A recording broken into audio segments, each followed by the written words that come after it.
vers Jérusalem. À l'approche de la grande fête de la Pâque, Jésus décide d'aller jusqu'à Jérusalem prier au temple. Il envoie Simon et André dans un village proche de leur campement chercher un petit ânon qui lui servira de monture. Il est à peine en marche vers Jérusalem que ceux qui le suivent depuis longtemps l'acclament. « Regardez la foule !» s'enthousiasme Simon. « On agite des palmes et on étend des manteaux sur son passage. On dirait le roi David montant au temple de Jérusalem. Les rois d'Israël ne sont-ils pas entrés eux aussi sur un petit âne? C'est un signe. » « Vous entendez ce qu'il crie ?» demande André. « Jésus, fils de David, roi d'Israël, sauve-nous.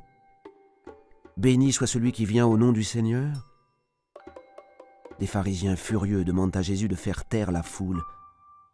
Mais Jésus refuse. Simon est heureux de tout ce qui se passe, toutes ces louanges, tous ces gens pour son rabbi. C'est une journée bénie de Dieu. Jésus arrive enfin à Jérusalem, mais l'enceinte du temple est envahie par les marchands d'agneaux et de tourterelles et par les changeurs d'argent pour les pèlerins venus faire leur offrande. Ils interpellent les gens comme sur une place de marché. Jésus est indigné. « Est-ce bien là la maison de Dieu? La maison de mon Père ?» Brusquement, ils renversent leurs étals et les chassent à coups de corde en criant « Vous ne savez donc pas ce qui est écrit dans les textes sacrés ? Ma maison sera une maison de prière, et vous, vous en avez fait un repère de voleurs. » « Il a raison !» crient les pèlerins en colère. Les pharisiens ont peur, et les soldats romains aussi, si ce Jésus provoquait une émeute. La foule est avec lui. Simon attend Jésus depuis des heures déjà. La foule était si nombreuse qu'il n'a pas pu rester avec lui. Soudain, il l'aperçoit, et il se souvient de ce que disait le prophète Isaïe. Voici notre Dieu, c'est lui qui vient nous sauver. Les oreilles des sourds, les yeux des aveugles s'ouvrent. Le boiteux bondit comme un cerf et le muet soudain crie de joie. Et Simon court rejoindre Jésus. La paix sur toi, Simon. Demain nous fêterons la Pâque tous ensemble à Jérusalem. Rabbi, dit Simon, subitement grave. J'ai peur. Mais pourquoi? Demande Jésus. J'ai peur pour toi, qu'il t'arrive quelque chose. Crois-moi, Simon, répond Jésus, quoi qu'il arrive, je serai toujours avec vous. Est-ce qu'un berger abandonne son petit troupeau au loup?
Éternel Dieu, notre bon Père céleste, gloire, honneur et magnificence te soient rendus au siècle des siècles.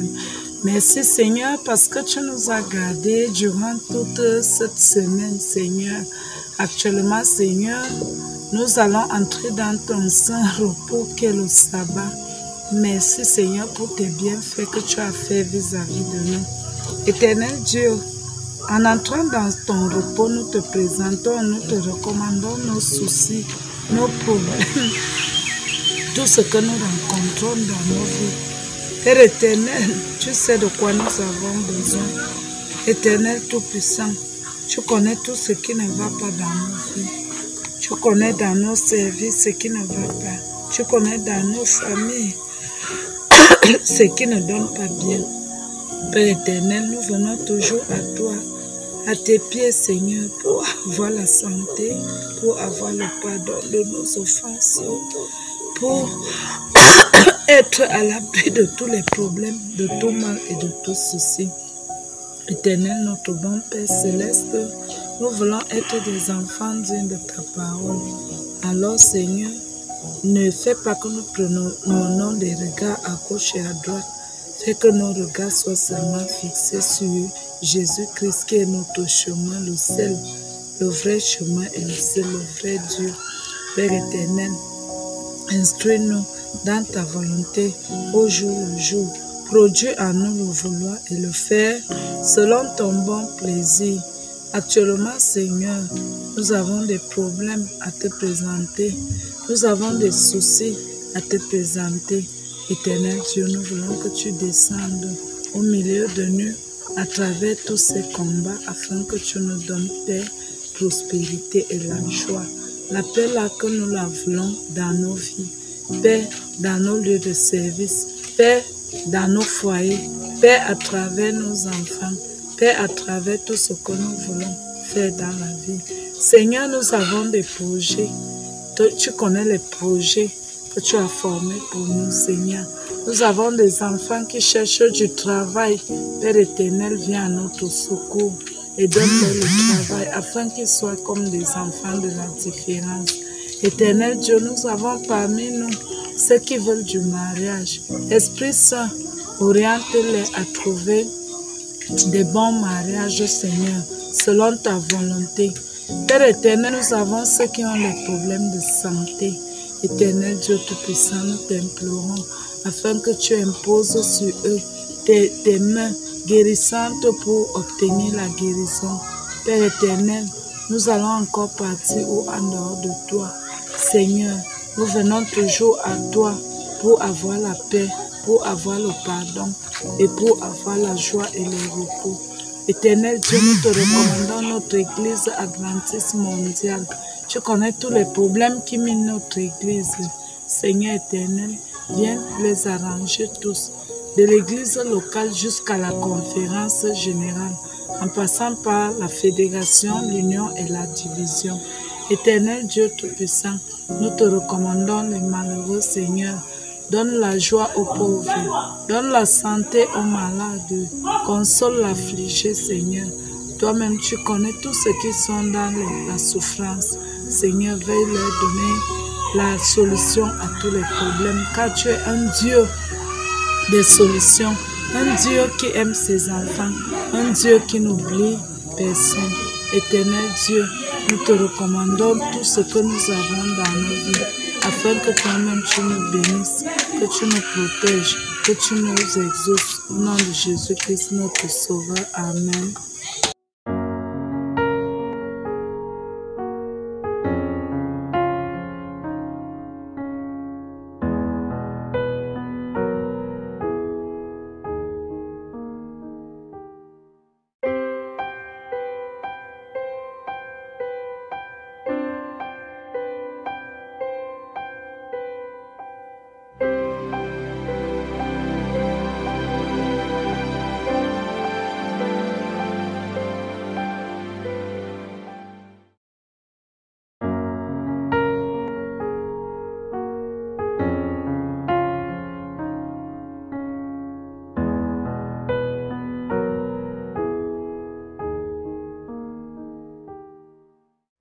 Neno litasimama, neno litasimama, ya ulimwengu yatapita, lakini neno litasimama, neno litasimama, ya ulimwengu yatapita, lakini neno la Mungu litasimama, ya ulimwengu yatapita, lakini neno la Mungu litasimama, ya ulimwengu yatapita, lakini neno neno la Mungu litasimama. Ya ulimwengu yatapita, lakini neno la Mungu litasimama. Ya ulimwengu yatapita, lakini neno litasimama. Neno litasimama.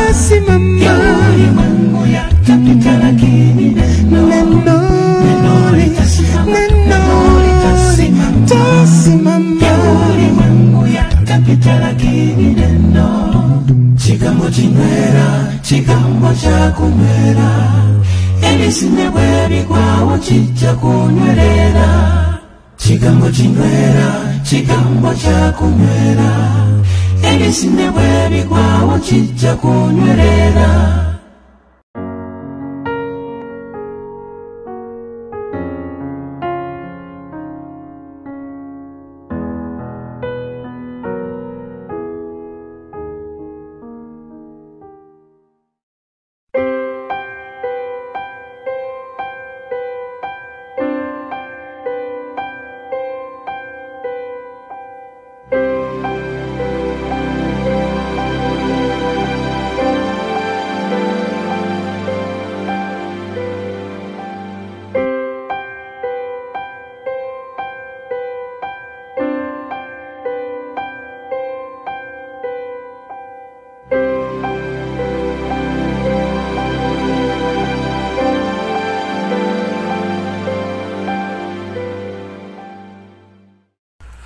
Chers frères et sœurs en Christ, chers amis et auditeurs, bonjour et bon sabbat.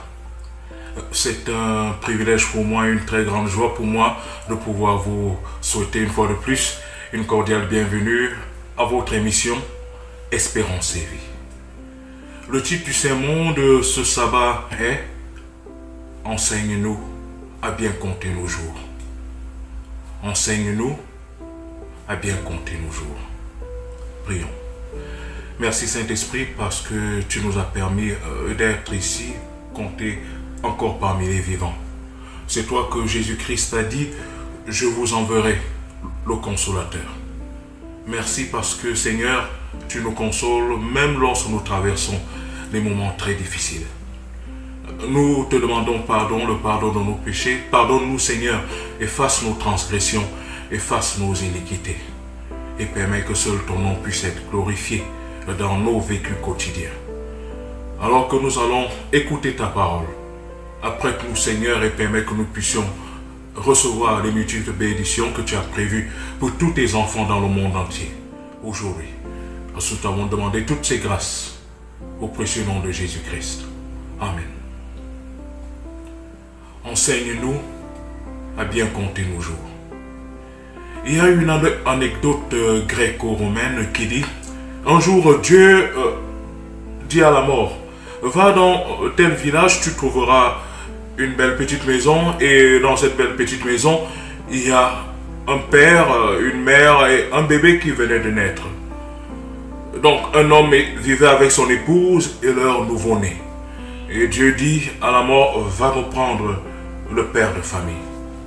Alors la mort s'envola et arriva sur la planète Terre et alla jusqu'au village indiqué par Dieu.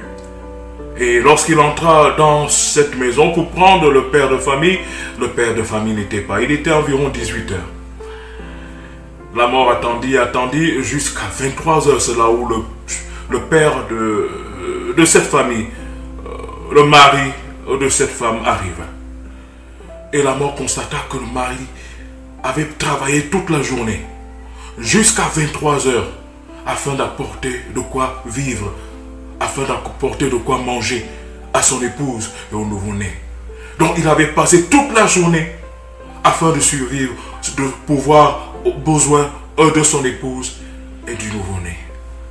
La mort regarda cet homme, ce jeune père et ce jeune époux. La mort eut pitié de lui et la mort rentra au ciel. Arrivé au ciel, Dieu dit à la mort, mais où est l'homme que je t'ai demandé d'apporter? La mort dit, oh papa Dieu, vraiment, je ne pouvais pas parce que j'ai constaté qu'il travaille du matin jusqu'à tard dans la nuit pour subvenir aux besoins de son épouse et du nouveau-né. Je ne pouvais pas.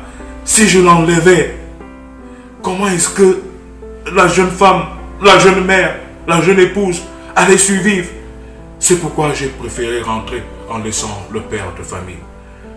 Alors, là, Dieu dit donc à la mort, ok, j'ai compris. Bon, va donc prendre la jeune femme, la jeune mère, la jeune épouse. La mort s'envola, arriva sur la planète Terre. Et arrivé sur la planète Terre, se dirigea vers ce foyer. Il entra, il trouva cette fois-ci le mari, le jeune père, et il trouva comment la femme était en train d'allaiter le bébé, en train de prendre soin de l'enfant, du bébé. Le bébé pleure, la mère s'en occupe, le bébé pleure, la mère va prendre la nourriture, nourrir le bébé, et c'est-à-dire que la mère en même temps prenait aussi soin de l'homme en préparant pour le mari. Donc elle était comme le pivot de la famille. La mort regarda cette jeune mère, cette jeune épouse, et dit que si je prends cette femme, comment est-ce que le bébé va s'en sortir? Et qui va s'occuper du mari? Alors que lui aussi travaille toute la journée et il rentre, il vient, il doit trouver au moins l'amour, un sourire qui l'accueille. La mort regarda la jeune femme, ne prit pas la jeune femme et rentra au ciel. Dieu lui dit, mais où est la jeune mère? Je t'ai dit d'aller prendre la jeune mère, non? La mort dit, papa Dieu, j'ai trouvé la jeune mère qui était active, qui s'occupait du bébé, qui préparait aussi pour le mari. Elle travaillait, elle était comme le pivot du foyer. C'est elle qui travaille pour s'occuper du bébé, c'est elle qui travaille pour s'occuper du mari. Et papa Dieu, j'ai eu pitié de cette mère. Je ne pouvais pas, c'est pourquoi je suis rentré les bras ballants. Dieu dit, ok, il n'y a pas de problème. Va donc prendre le bébé qui vient de naître. La mort s'envola une fois de plus. Arriva sur la planète Terre. Il dit que c'est une illustration. C'est une anecdote gréco-romaine. La mort arriva sur la planète Terre. Trouva le mari, trouva la mère et voit le bébé. La mort regarde le bébé. Elle dit, oh, ce bébé est mignon. Ce bébé est innocent. Si je prends ce bébé, la mère sera attristée.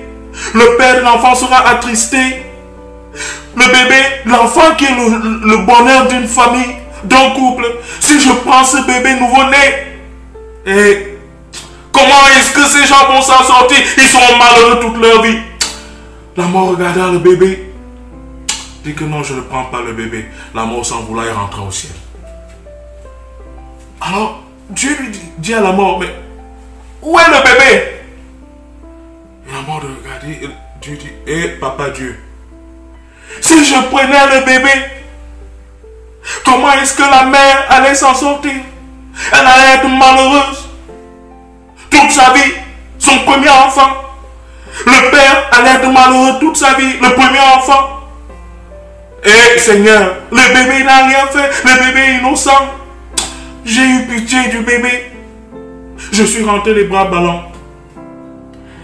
Et Dieu dit donc à la mort, ok, je t'ai envoyé prendre le père.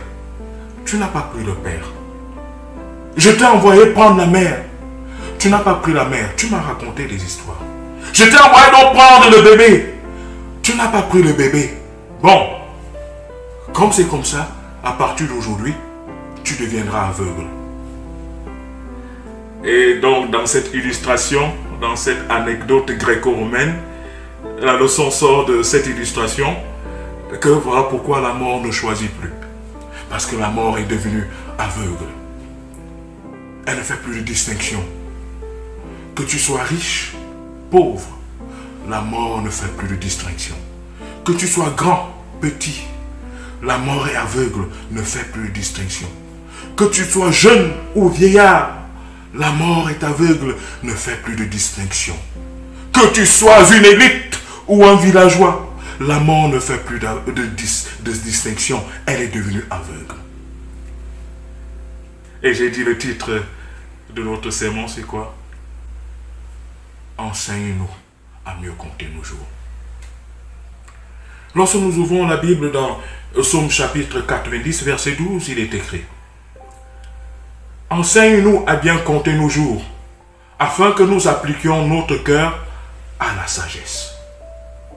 Enseigne-nous à bien compter nos jours, afin que nous appliquions notre cœur à la sagesse.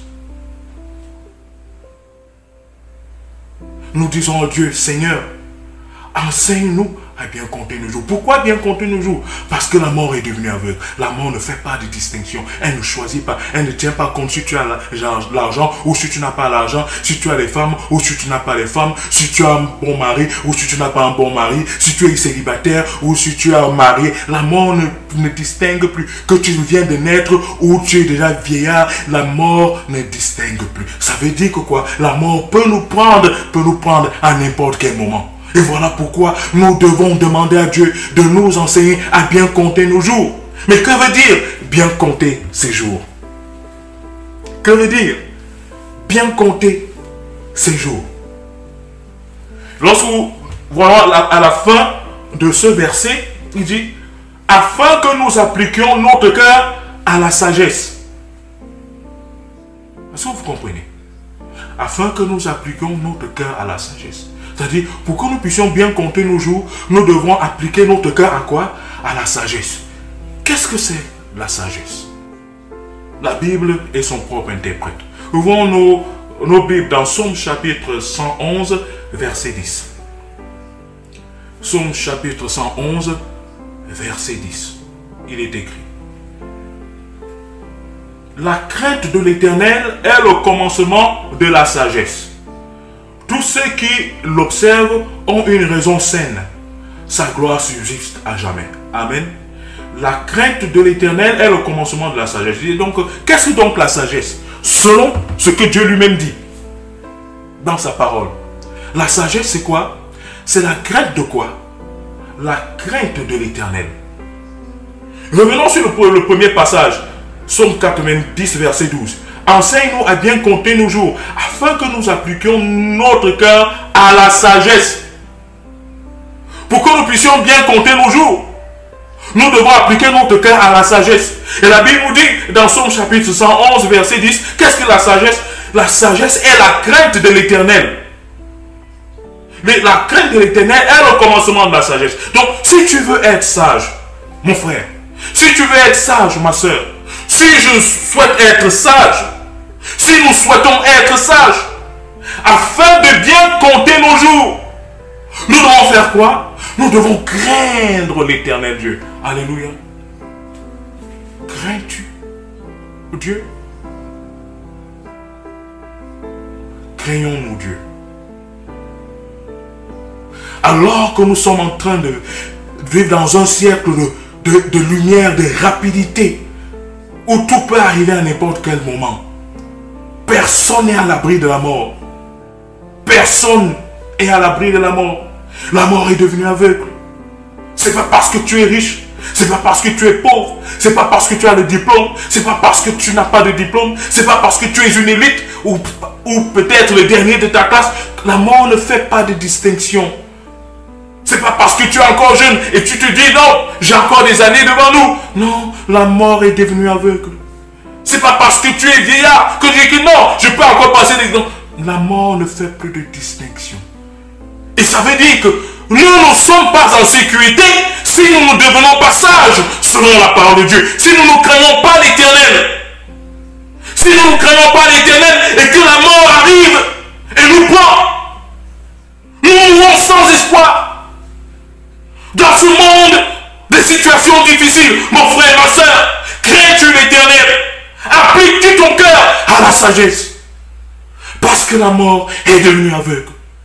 Elle ne choisit plus. Elle ne distingue plus. Elle ne prend pas en considération les classes sociales. Ne prend pas en en considération les âges. Quand elle vient, elle est venue. Elle ne fait plus de distinction. Telle que l'illustration de cette anecdote gréco-romaine au sujet de la mort. Crains-tu Dieu? Choisis-tu la sagesse? Appliques-tu ton cœur à la sagesse? La sagesse, c'est quoi? C'est la crainte de l'Éternel, mon frère. Qu'est-ce que la sagesse, ma soeur? La sagesse est la crainte de l'Éternel. Et que veut dire crainte de l'Éternel? C'est aimer Dieu de tout son cœur et aimer son prochain comme toi-même. Applique ton cœur à observer la loi de Dieu, à vivre selon la justice, selon l'équité. Mon frère, si la mort arrive maintenant, s'envole et vient te prendre, es-tu sûr que tu vas mourir dans le Seigneur Jésus? Ma soeur, si la mort arrive et frappe à ta porte, es-tu sûr que tu vas mourir en les bras de Jésus-Christ?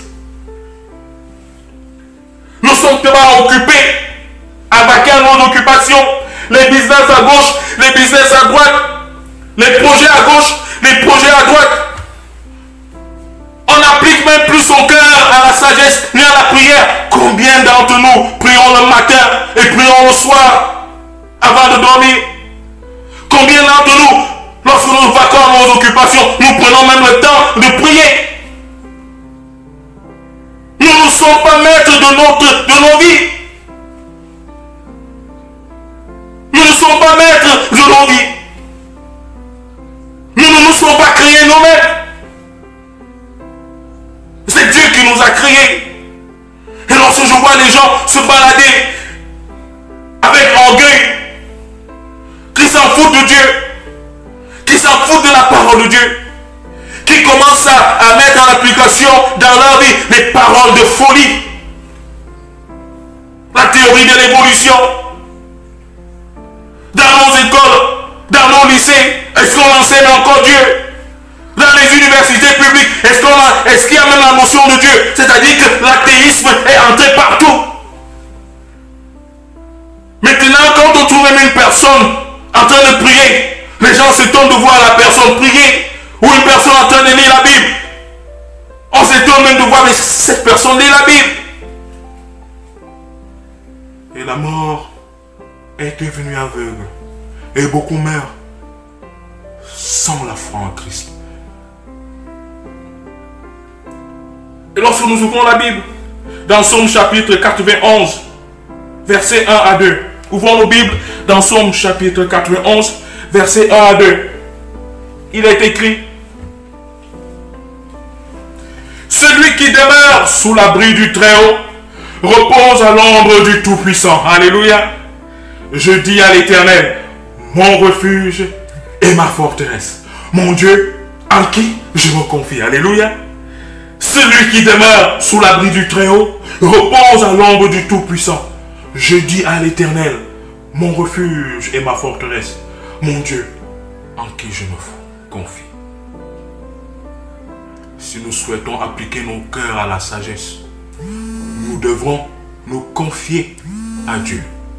Nous devons nous confier à l'Éternel. C'est très important, mes frères et sœurs. Dans ces moments très difficiles, appliquons nos cœurs à l'Éternel, à la sagesse. Lorsque nous continuons, parce que nous allons voir que pour le croyant, pour le chrétien, pour les chrétiennes, la mort n'est pas une fin en soi. Alléluia. La mort sera vaincue. Alléluia. Dans 1 Corinthiens chapitre 15 verset 55, il est écrit: ô mort, où est ta victoire? Ô mort, où est ton aiguillon? Ô mort, où est ta victoire? Ô mort, où est ton aiguillon? Maintenant tu deviens la terreur. Tu es devenu la terreur de l'humanité. Mais bientôt, ô mort, tu seras vaincu. Il n'y aura plus de mort. lorsque les enfants de Dieu ressusciteront et iront habiter avec Dieu dans la nouvelle Jérusalem pendant 1000 ans, et au retour sur la nouvelle terre créée, ils vivront dans la joie, dans la paix, dans l'allégresse. Plus de douleur, plus de séparation douloureuse, plus de mort, plus de méchanceté, plus d'égoïsme, plus de déception, plus de pauvreté, plus de maladie. Nous vivrons dans la joie, l'allégresse. Et lorsque nous continuons à lire dans 1 Corinthiens, chapitre 15, verset 58, ouvrons nos Bibles dans 1 Corinthiens, chapitre 15, verset 58. 1 Corinthiens, chapitre 15, verset 58. Il est écrit: Ainsi, mes frères bien-aimés, soyez fermes, inébranlables, travaillant de mieux en mieux à l'œuvre du Seigneur, sachant que votre travail ne sera pas en vain dans le Seigneur. Alléluia. L'œuvre où nous sommes ne sera pas en vain. Parce que Dieu est fidèle, il est juste. Et s'il même nous arrive de mourir aujourd'hui, notre œuvre ne sera pas en vain. Alléluia. C'est ce que dit la parole de Dieu. 1 Thessaloniciens, chapitre 4, verset 15 à 17. Ouvrons nos Bibles dans 1 Thessaloniciens, chapitre 4, verset 15 à 17. Vous êtes avec moi? Je fais lecture. Voici en effet ce que nous vous déclarons, d'après la parole du Seigneur. Nous les vivants, restés pour l'avènement du Seigneur, nous ne dévancerons pas ceux qui sont morts. Car le Seigneur lui-même a un signal donné à la voix d'un archange et au son de la trompette de Dieu descendra du ciel.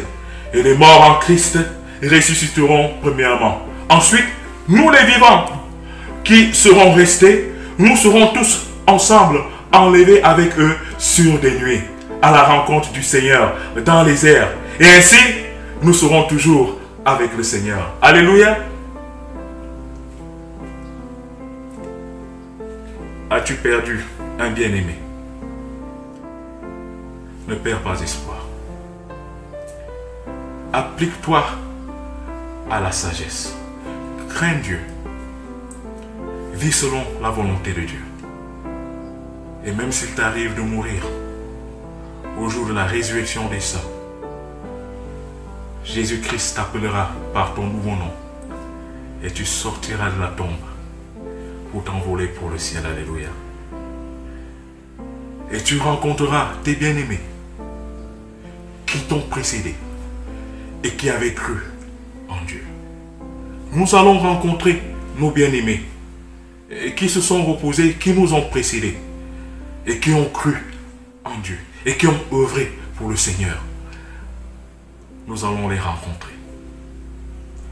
Oui, Seigneur, enseigne-nous à bien compter nos jours, afin que lorsque la mort sera au rendez-vous de notre vivant, que nous puissions mourir étant dans l'assurance qu'au jour de la résurrection,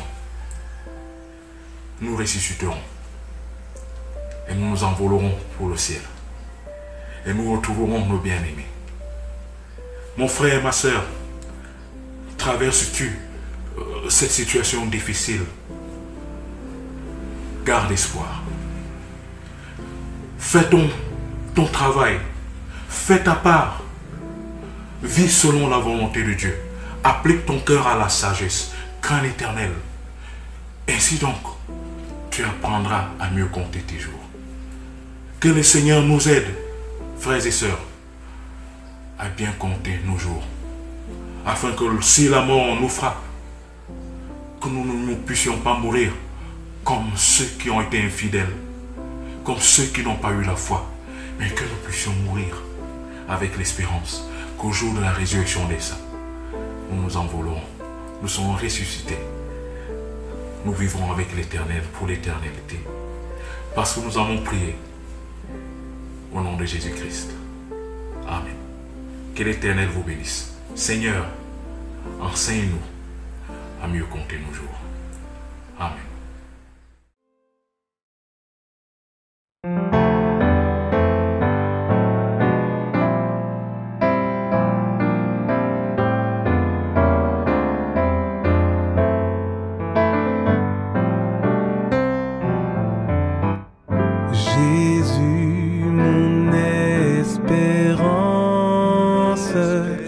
Jésus, mon seul trésor, je mets ma confiance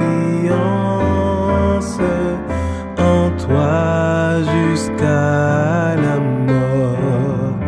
De toi me vient la vie, de toi descend la paix, en toi joie infinie, je vis et pour jamais. S'il faut divin modèle ployé sous une croix, rends-moi toujours fidèle,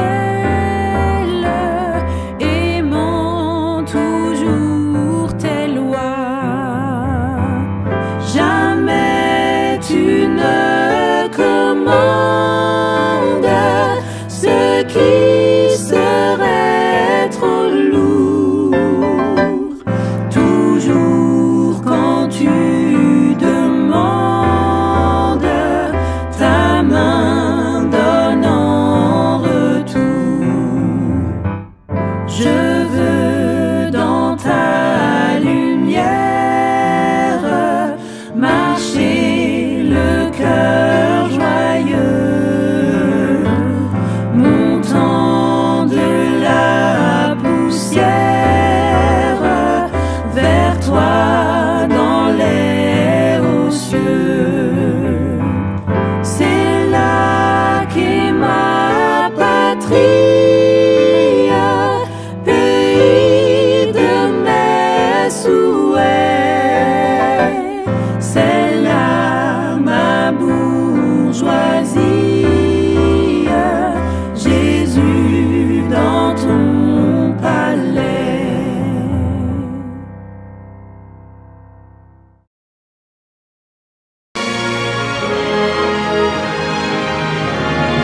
Lift up the trumpet and now let it ring. Jesus is coming again.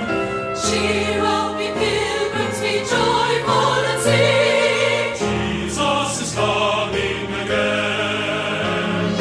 Coming again, coming again. Jesus is coming again. Let go the hilltops, proclaim empty plains. Jesus is coming.